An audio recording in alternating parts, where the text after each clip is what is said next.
یہ وہ لوگ ہیں جنہوں نے ہدایت چھوڑ کر گمراہی اور بخشش چھوڑ کر عذاب خرید لیا.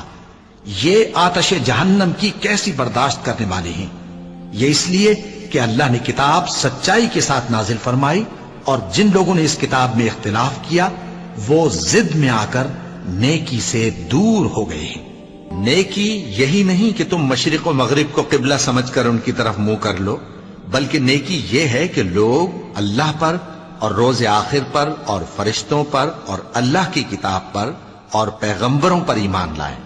اور مال باوجود عزیز رکھنے کے رشتہ داروں اور یتیموں اور محتاجوں اور مسافروں اور مانگنے والوں کو دیں، اور گردنوں کے چھڑانے میں خرچ کریں، اور نماز پڑھیں اور زکوٰۃ دیں، اور جب عہد کر لیں تو اس کو پورا کریں،